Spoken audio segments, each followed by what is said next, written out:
So what I'm going to talk about today is my book, The 5 Dysfunctions of a Team. Now, this book applies whether you're in a church or a school or a corporation or a department within that corporation, any kind of a setting where you're working as a team. Okay? And I've been very blessed that companies and sports teams and churches and hospitals have all been using this.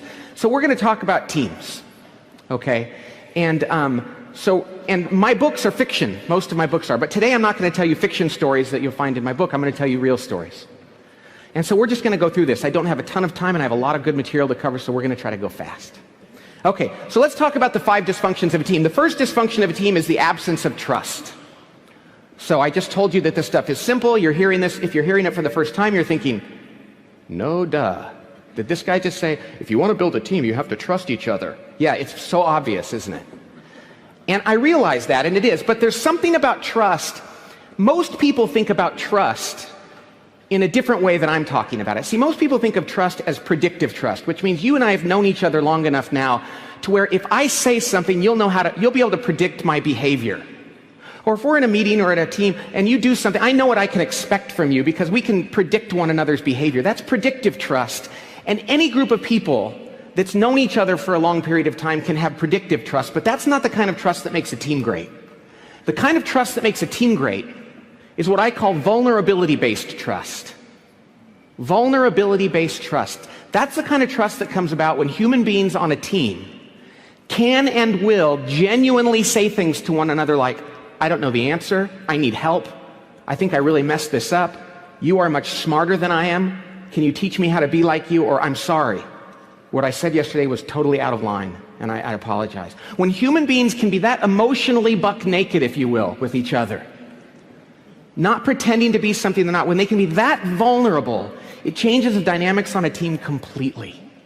It is one of the most powerful things you can do on a team because people come and they're open and they're honest and it changes everything. And one of the best ways we can understand this is to think about times we've been on teams that didn't have that. Let me tell you a story about one of those teams. I once worked with a startup company in the San Francisco Bay Area where I live.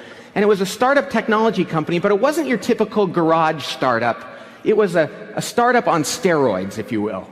I mean, they had a ton of money in the bank right out of the gate. They had a great product. They had handpicked all these world-class executives from around the country, from SAP and Oracle and PeopleSoft, all these great companies. And they had everything going for them. And everyone said that this company was going to change the world, IPO, make a ton of money. And everybody had high expectations for them. Well, after they had been in business for a while, they called my little firm to do some work with their executive team. Before we started and did a 2-day offsite with this team, we went and observed one of their staff meetings just to kind of get a read on the team. And we learned 2 very interesting things about this team. First of all, they weren't doing very well in the market compared to some of their competitors. And it was very puzzling because they had so much promise. The second thing we noticed was that there was this one member of the team, it happened to be a woman, it doesn't matter, she was in charge of marketing. And whenever she spoke during the meeting, something strange would happen. She'd express her opinion, and everyone else would go silent. And there'd be this uncomfortable pause until they changed the subject and started again. So they would say, what should we do about this competitor? And she'd say, well, this is what we used to do at my old company, so this is what I think. And they'd be like, quiet.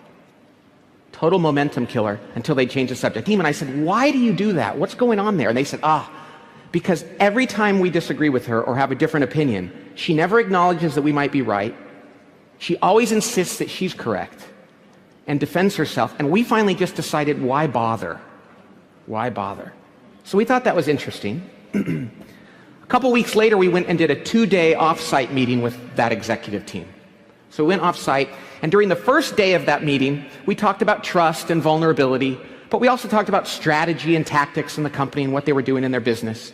And then that night, we went to dinner at an Italian restaurant where we had some wine with dinner, which of course is the great elixir of truth for most executive teams. And so after dinner, this woman had a few too many glasses of wine, and she stood up, and I couldn't write this, I promise. She stood up, raised her glass and said, she had a few too many glasses, said, okay, we've been talking about trust today, and I just wanted to let you know I've been married for 10 years to my husband now, and I barely learned to trust him this year. And so I'm probably not going to be trusting you guys anytime soon, if ever. Cheers. And we were like, cheers, all right. So the CEO and she and I went outside and talked about this. And we said, okay, here's the problem that this woman has. She has a fundamental trust issue. And it probably dates back to her childhood. I mean, it seemed pretty serious. And as much as we wanted to go get, a local priest or minister and Dr. Phil, I don't know if you know who Dr. Phil is, and this woman's mama in for counseling, we realized we couldn't afford to do that. We had to make this team work, but we also didn't want to just fire her. We said, we got to work with her and get her to open up to the team. So after a number of months, I worked with her and the CEO worked with her, and it became very clear she was not going to change. Her trust issues were that deep. She couldn't be vulnerable. So the CEO finally managed her off the team and out of the company. And do you know the very next meeting that we had without her there? The dynamics had changed so much that you would have thought they had swapped out every member of that executive team for a new one. Because if just one member of a team, and that's the moral of this story, if just one member of a team cannot be vulnerable, it's going to spread like a disease to the entire team. One member. So how do we get our teammates to be vulnerable? And some people are going to come at it in different ways, different personalities, different histories, but we got to know that everybody's willing to be vulnerable and acknowledge their weaknesses. So how do we do that? Well, the only way to do it is if the leader goes first. If the leader is the first one to be vulnerable. Because see, if the leader can't be vulnerable, then nobody else is. So I once worked with a CEO who's a famous guy. You've seen his picture on many national, international magazines. He's very famous. I worked with him when he was at a previous company, and to be quite frank, he was not a great leader. But he was brilliant and intimidating and famous. And so nobody on his team in this company ever disagreed with him. And the head of human resources, God bless her, went to this guy and said, listen, nobody ever tells you when they disagree. You're not benefiting from the opinions of the people on the team. You have to do something. And they agreed to do 360 feedback, to get feedback from the team, which is sometimes a good idea, sometimes not. Well, they asked my little firm to administer this 360 feedback tool to get feedback from his team. So we did, and we collected all the information from his team members. And then we gave him the results, and he proceeded to share those results with no one. And so finally, the head of human resources said, go over the results with your team. They're curious as to what they learned from what you learned. And he said, okay, I'll do it at the next staff meeting. And then he reluctantly, begrudgingly allowed me as an outsider who administered the tool to observe this meeting. And so I sat off to the side on a little chair that had wheels on the bottom of it, which will become relevant here in just a second. And he stood up and he said, okay, it says here I'm not a very good listener. What do you guys think? And they went around that table and said, well, I think you're a good listener. I do too. I think you're good. I don't think you're a bad listener. I don't have a problem with that. I think you're a fine listener. So do I. And I remember, because I'd only written one book at this point in my career, and I thought, I could never put this in my books. Nobody would believe this, right? So he said, okay, good. The next one here says, I don't give enough feedback or praise. I thought I'd gotten better at this. What do you guys think? Yeah, I think you're great at it. I think you've gotten much better. I don't think there's a problem with it. All the way around the table. And this is where, and I laugh about it now, but I remember this well. I was sitting there on my chair thinking, if I have any integrity as a consultant, this is where I have to lose a client or put one in jeopardy, right? So I got on my little chair and I was like, eek, eek, eek. And I remember this well, I'll never forget it. I rolled up right next to this famous CEO and I said, excuse me, but you guys are the only people who filled this survey out, so somebody had to write this. Very quiet in the room. So the head of marketing, poor guy, slowly raised his hand, said, yeah, I think you could give more. I'd like to get more. I mean, my team would like to get more feedback and praise from you. And, they only hear from you if they screw up, and I think it'd be nice if you told them if they did something well. So, yeah, I think that I wrote that on my form. I can vouch for that. I think you could improve in that area. Silence. Till the head lawyer goes, not me, I think you get plenty of praise. Everybody else said, so do I. I don't understand what he's talking about. And they killed the guy. I'm melting. Now, the moral of that story is this. That's the day, first of all, that CEO lost all credibility. Secondly, it's that's how he sent a message to the team, I'm never going to be vulnerable. You guys shouldn't be either. Eventually that company spun out of control and went out of business or sold off for a fraction of its worth. You know what the Wall Street Journal said? They had strategic problems. They had some errors in their product. But those were downstream symptoms of the real problem. The real problem was that there was no trust on that team. And it started with the leader who couldn't be vulnerable. Now, he didn't have to do anything weird. All he had to do was stand up there and say, hey, you guys, I know I've got some issues. I've heard about this in performance reviews throughout my career, and well, my wife tells me this once a week or so, and I know that I'm not great at it. I'll give it a shot. I'll try to get better. I don't know that I'll ever be great, but I'm going to try, and I appreciate your feedback. That's all he had to do. But he stood there instead like the emperor with no clothes, with his big old bottom hanging out, like, how do I look, guys? And they're like, you look fine, boss. And everybody said, don't admit you've got problems. Now, some people will say, but Pat, what about that old saying, don't let them see you sweat? You know how leaders, we're not supposed to let people see us sweat. You know, the truth is, the people that work for us, they know when we're sweating before we do. You can't really hide it. And that's why the best leaders are the ones that go, check this out. Do you know when you work for somebody who's honest about their faults? You think, you know, you're human and you know your humanity and you know the issues you have. Those are the leaders we'll walk through walls of fire for. But see, you can't trust someone if they don't know who they are and they're not comfortable with who they are. Because then you have to protect them from their ego. Which is why vulnerability is such a powerful thing. But it's so funny, we as leaders don't like to humble ourselves to share in our humanity, which is all we have. We are called as leaders to be vulnerable. And when we do, other people will trust us. Okay? Now, some people will say, but you don't want to be too vulnerable, do you? You know, the truth is, I don't think you can be too vulnerable. I suppose if you come to work every day and you say, hey, I made a mistake, made another mistake, don't know what I'm doing there, oops, screwed that one up too. I think that's probably a competence issue, not a vulnerability problem.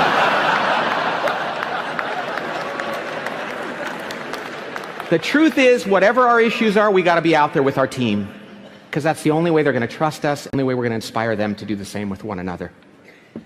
Now, I've spent a lot of time talking about trust because it's at the base of this pyramid, because without it, we're not going to overcome the other 4 dysfunctions of a team. See, trust is so important. And if we can build trust on our teams, we have a great chance of overcoming the others. And in fact, trust is what allows us to overcome the next dysfunction of a team, which is the fear of conflict. The fear of conflict. I love talking about this one.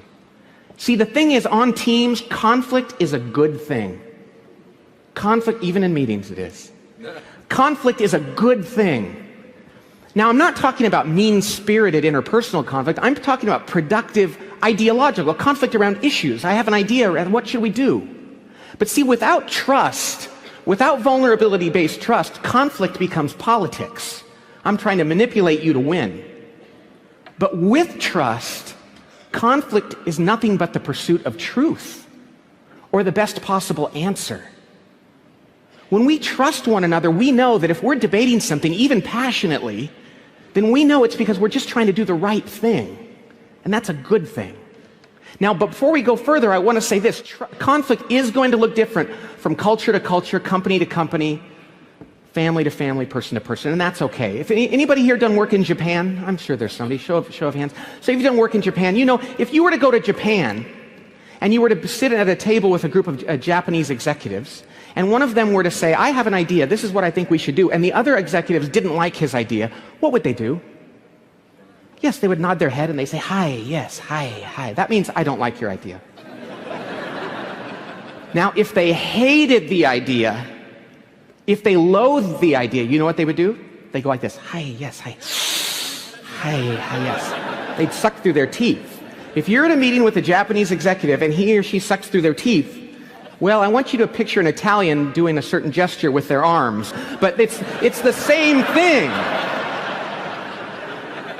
And you just have to understand that that's how they say, no way, I hate this in Japan. And it's going to look different in Italy and Israel. And even in the United States, you might know something about the United States. I'll tell you this. I'm sure in Europe it happens too. But in the United States, I saw a cartoon years ago that depicted this. And it showed a guy on the West Coast in Los Angeles. And he was with the team and he said to somebody, good morning. But the bubble showed what he was really thinking. And in effect, it said, screw you. And then it showed a guy in New York City on the next frame, and he said to somebody, hey, screw you. And the bubble said, good morning. And you can apply that to your countries and continents, and I know you know what it means. The truth of the matter is, though, whether you're Italian and Irish like me with conflict, or whether you're demure about it, it doesn't matter. Whatever your team, you just have to have a team culture. And the key is this. You just have to know that people on your team are not holding back. They're not calculating the cost of disagreeing. They're not considering the political ramifications. If there's something important you're talking about and they disagree, they're going to say it again and again. Now, as I said, I'm Italian and Irish. My wife is neither. She never saw her parents argue growing up. But she's a convert, if you know what I mean. And you know how converts are. They're better at things than people born into them. So she has learned to argue so well. And after she and I got married, her little sister married my roommate. So my buddy became my brother-in-law, which was kind of nice. Except a year and a half later, they got divorced. Yeah, and he went to counseling after the divorce, and he came to me later and he said, you know something, Pat, I always thought that you and Laura, my wife, had a bad marriage because you guys argue. He said, now I realize that we had a bad marriage because we couldn't argue. Which, of course, is not to say that the quality of your marriage is directly proportionate to the number of fights you have. But what it is to say is great relationships are built on the ability to disagree, even passionately at times, and to know that you can recover from that, and it gets better. Remember, for those of you that are married, the first time you had a fight with your spouse, and you thought, oh, this is going to be the shortest marriage in the history of the world. And now later on, you can cycle through an argument 10 times worse in 5 minutes and be done. And it's a beautiful thing, and you realize because you trust each other, when you argue, you're usually just trying to solve a problem. And you forgive one another. And all teams have to learn how to do that. Conflict is necessary. Now, many leaders I talk to, many CEOs I work with will say, and by the way, most of them have very little conflict. There's far less conflict in almost every organization than there needs to be. And I'll say to them, why don't you engage in conflict more? They say, well, because I don't want to see people get their feelings hurt. Which is interesting and ironic, because you know what kind of organizations people get their feelings hurt in the worst? Of all the kind of organizations in society, where is there the worst kind of hurtful back-channel conflict? You can say it all together. 1, 2, 3. Church. That's right. Now, I like to have fun with that when I'm working with a secular audience, because I tell them that as well. And I say, and I work in my local church, and I've come to realize why churches have such bad conflict. It's because they hire mean people. And they're always like, really? Where do you go to church? I'm like, no, it's not that. In fact, it's the opposite. We go to church. I'm Catholic. We have a parish council meeting, which is a group of volunteers. And we'll sit down around a table to solve problems. And some very nice lady will say, I think we should have a festival of balloons next week or something. And I'm thinking, that's the dumbest thing I've ever heard. But I don't say that to her because I'm Christian. I say, oh, great idea. Thank you for that. Good. Okay. Anybody else? Great. Great meeting, everybody. Thank you. Then I go out in the parking lot with my friend and I say, I think she's an idiot, don't you? And at meeting after meeting we go to, we never disagree. We start to roll our eyes whenever she speaks. We sigh. And finally, one of her friends tells her that someone thinks she's an idiot. Now we've crushed her spirit. But at least we didn't disagree with her idea. Ladies and gentlemen,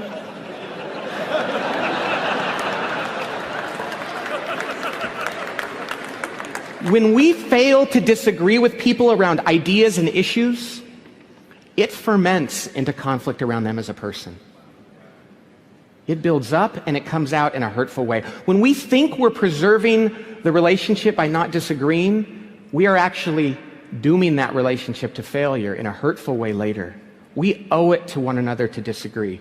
So we have to teach our teams trust so that they will engage in good conflict. Now, some CEOs will say, I don't care if people get their feelings hurt, Pat. I just don't want to waste a bunch of time arguing. Why don't I just make the decision for them and we'll move on? I'll be their hero and save them 3 hours so they can go read email or something. But when we do that, when we skip over important conflict, we end up putting ourselves in a position to encounter the next dysfunction of a team, which is the lack of commitment. The lack of commitment. You see, when people don't weigh in on a subject, when there's no disagreement or conflict, when people don't weigh in, they don't buy into the decision. I fundamentally believe that. If people don't weigh in, they don't buy in. Now, just in case you think I'm arguing for consensus, please know that consensus to me is a four-letter word. I don't like consensus. If we wait for consensus in our organizations, we will usually make decisions that are too late and mutually disagreeable to everyone. We need to be able to make this. We need to do what Intel, the chip manufacturer, the computer chip manufacturer talks about. They have this saying, they say, disagree and commit. What a beautiful thing. We can disagree, but then we can commit to an answer and walk out of the room together. But the only way to do that is if we as leaders provoke good constructive conflict. We have to demand that the people that work for us weigh in. And we have a difficult decision to make. Are we going to expand or are we going to contract? What are we going to do? Are we going to build a satellite or are we going to add on here? Whatever it might be. And we have to sit down with our team and say, what do you think? And we have to demand that people stand up and weigh in. And then at the end of that discussion, when there's not a natural consensus, and there rarely is, if there is, hallelujah, thank God, we move on. But there's not a natural consensus, that's when we as leaders have to do what we're paid the medium-sized bucks to do, and that's break the tie. We have to say, I think I've heard from everybody here, and I understand why you want to expand, and I understand why you want a satellite, and I understand why you want to build here, I understand why you don't want to do either. I get it. My job as your leader now is to break the tie, and here's what we're going to do. We're going to build the satellite. And I realize that you might be right after all, but this is a decision we're going to make, and I need your commitment. Do you know that 99 out of 100 times, those people will support that decision even if they disagreed? We're not talking about moral, ethical decisions here. We're talking about what's the right thing to do. And when people know that they've been heard, not humored, but heard, and that their input has been factored into the decision, they can support things even if they disagreed. And when we don't have that conflict, we are begging them not to commit. Are they going to go, what are they going to do if we don't have the conflict and I make the decision? Are they going to go sabotage the new satellite church? No. I wish they would, because that would be far more interesting.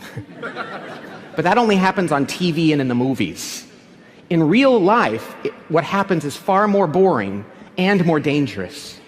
What they do is they passively commit.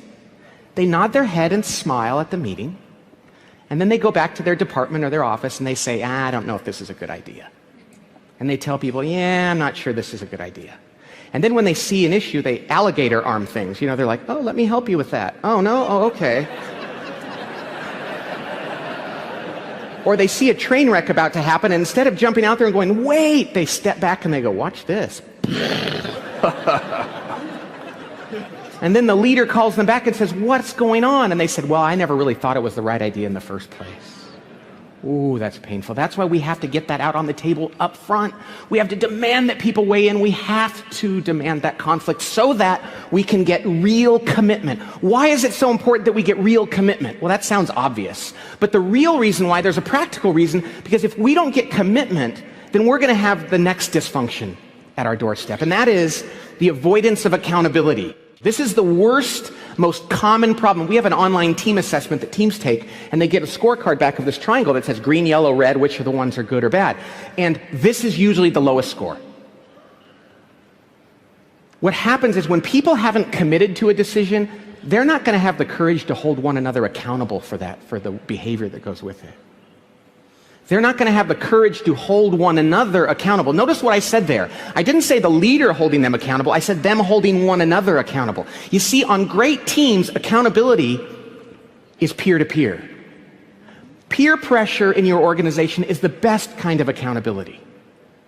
You want people turning to one another. What's the opposite of that? Is when people see a team member not supporting something, they go, oh, hey boss, I want to tell you, she's not supporting this. Don't tell her it was me that told you, but I just want you to know. Then the boss is like, oh, great, I get to go. And he goes to that person, hey, I understand you're not doing it. Who told you that? Oh, don't worry about who told you. I just want to, and now they're wondering who ratted them out, and there's all this politics, and the leader's dragged into it. What a great thing when people turn to one another and say, hey, what's wrong? What's going on? I don't think this is what we agreed to.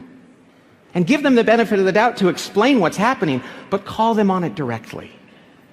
Okay? Now, how do we create a team environment where there's peer accountability and we as leaders are not getting dragged into it all the time? Well, there's an irony to this. The only way to create an environment where people will hold each other accountable is if we as leaders are willing to confront difficult issues. See, the irony is if I as a leader am willing to confront people, then people know, well, he's going to do it anyway, we might as well do it for each other. But if I, as a leader, do not like to hold people accountable, and let me tell you something, I don't. I'm bad at this one. This is my problem as a leader. I'm very aware of that. I do not like to hold people accountable. You know what that means? My team isn't going to do it. Why should they do it? Pat's going to let you off the hook anyway. See, the irony is, by me not being willing to, they're not going to do it. By the way, there's a technical term for people who don't like to hold their folks accountable. I don't know if you've ever studied graduate level psychology or business, but I'm what's called a wuss. Okay? And you know what's funny?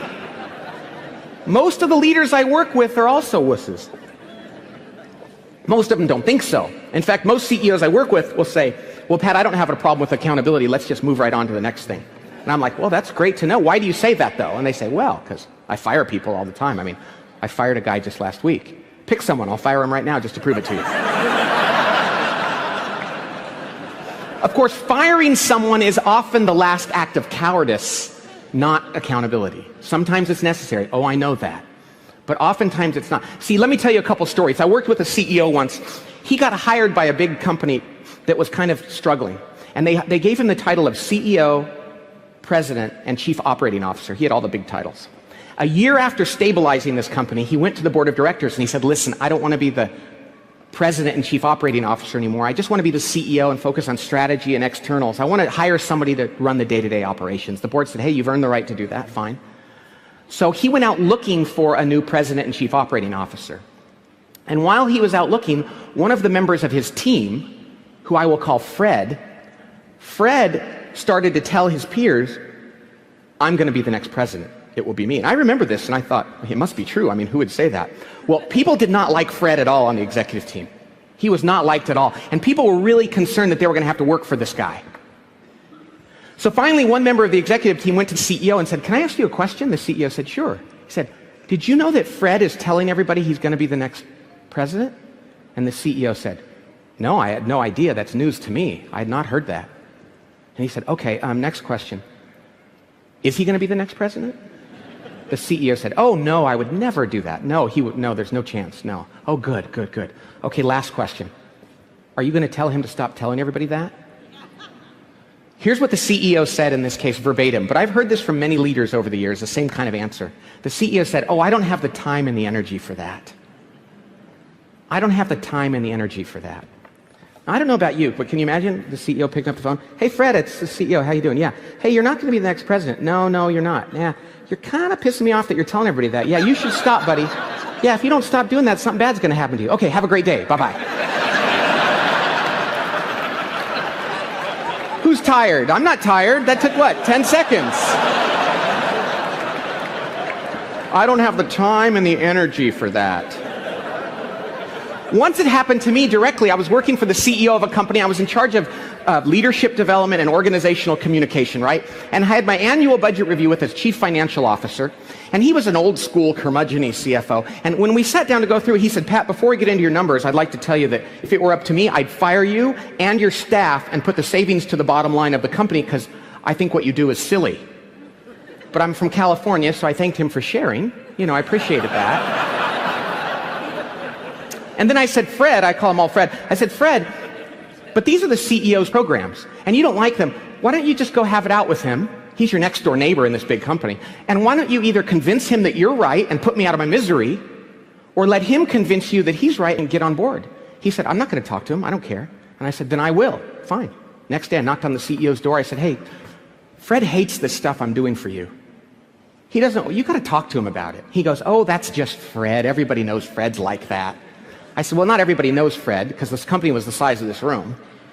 And I said, and even if they do know Fred, it still hurts the programs and it makes the executive team look bad. And he said to me, oh, Pat, I don't have time for that. I got angry customers to deal with. I got lawsuits to worry about. I got Wall Street. I don't have time for that. Now, what do you notice about both of those examples? Neither of them didn't have the time and the energy to hold people accountable for missing their numbers 4 quarters in a row. Because all of us, even the wussiest of us leaders, will hold somebody accountable for quantitative results that are problematic. They didn't have the time and the energy to hold people accountable for their behaviors. Ladies and gentlemen, behavioral accountability always precedes the results. And we see the behaviors that we know are going to lead to problems, and yet it's the hardest thing as a leader to hold somebody accountable or to confront them about their behavior because we might be wrong, and it's a little subjective, and it seems judgmental, and they might not like it, so we just say, I'll just wait and see how the numbers turn out. Instead of having the courage, and it's courage, and love to confront them about the behaviors that they need to change. See, I don't like holding people accountable. And I used to think it was because I cared so much about my employees that I didn't want them to feel bad. And one day I realized it was selfishness that kept me from doing that because I didn't want them to blame me for feeling bad. And I didn't want to be around them when they did. Okay, you know who taught me the brilliance of and the importance of accountability? My son Connor. He's a management guru. But he's 15. But don't think I'm taking management advice from a 15-year-old, a teenager. He was 7 when he taught this to me. So Connor's a twin, and him and his brother Matthew got put into timeout. Matthew got put into timeout as I was getting ready to tell bedtime stories. So he had to leave the room, and I'm in the bunk bed with Connor telling him a bedtime story. About halfway through, Matthew comes back into the room and says, are you guys not done yet? And I said, no, we're halfway through the story. And like any good 7-year-old, he says, can I stay for the second half? Like any dad who's been around the block before, I say, sure, come on in, because I'm a wuss. So I start to tell the story. My wife comes in, Laura, thankfully not a wuss, and she says, what's he doing in here? And I'm like, well, he missed the first half. I thought he could stay for the second. She goes, no, Matt, you're out of here. You're in timeout. So Matthew does the walk of shame. The emotional guy that I am, I feel really bad for him. I feel sad that I put him through that. I turn around. Connor, my 7-year-old son, looks at me and he says this, and he did. Dad, if you don't hold him accountable, he's never going to learn the consequences of his actions. Wah, wah, wah. 7 years old lecturing me, a management expert, about the need to hold people accountable. Here's the truth, though, and here's how I learned it. If we love someone, and I hope you love the people that work for you, you owe it to them to hold them accountable, even if they don't love you back for it. Many times they are not going to. We know this as parents, but we get in the working environment, we think, I don't really want to do that. We have to love someone enough, talk about selfless love, that we will hold them accountable even if they injure us for that. I have to move on here and talk about the last dysfunction of a team. The inattention to results. The reason why we have to hold people accountable is because if we don't, they're going to think that the results don't matter. Because see, we have to hold them accountable to results. It's not always financial results. If it's at a church, it's saving souls. If it's feeding people, it's the hungry who get food. And so how do we make sure that people are focused on results? Well, what else would they pay attention to if not results? Well, how about their budget, their department, their career, their status, their ego? Now, just in case you don't think people in your organization are selfish enough to think about themselves and over the team, I want to tell you a story from the world of sports. Now, I don't know how many of you follow basketball, but there's a team called the Chicago Bulls that you know Michael Jordan. Michael Jordan is pretty famous. Michael Jordan used to play for the Chicago Bulls, and after he retired, the second best player on the Bulls was a guy named Scottie Pippen. Scottie Pippen was one of the best players in the NBA, and they had a great team around him and a great coach, and even after Jordan retired, they said this team could very well win the championship again. And so they made it to the playoffs, and they were playing their hated rival, the New York Knicks. And they were on the sideline, tie game, 20,000 people in the arena, national television, tie game with 2 seconds left in the game. The Bulls called timeout to take the last shot to win the game. The coach drew the team over to the sideline and he said, here's what we're going to do. We're going to get the ball to this guy named Tony Kukoc, a European player who was a really good shooter, and he's going to have the best chance to make the basket. Pippen looked at the sheet and said, no, I should get the ball. I'm the best player. And the coach said, no. See, Kukoc will have a better chance to have an open shot. So he's going to take it. And he goes, no, I get the ball. I'm the best player. And the coach said, no, you don't get the ball. See, Kukoc is going to get the ball. You're not. You're going to be over here. And the player said, if I don't get the ball, then I'm not going out on the court. The coach said, okay, you're in for Pippen. They put him in. The best player sat on the bench. The fans were like, why is he not in the game? And the announcers were like, did he foul out? Did he get injured? What happened? No, he refused to play. The team made the shot, won the game, but that's irrelevant. The moral of this story is this. I wish everybody in this room, all of your organizations and churches, had people with the courage and audacity of Scottie Pippen, who could stand up in front of everyone and say, listen, you guys, it's not about the team, it's about me. Because then we'd know who to fire. I mean, that would be so nice. It's like, thank you for telling me. I always thought that about you, but I wasn't sure, but thank you. But they're not going to do that. They're going to go to meetings and nod and smile. And that's why we have to make sure they're focused on results. And the only way to do that is to hold them accountable out of love. And the only way to do that is to make sure that they're committed. The only way to get that commitment is if they disagree passionately. And the only way to do that is if they trust each other and are vulnerable. And I've gone a little bit over my time. I'm sorry. Thank you for having me here. God bless you.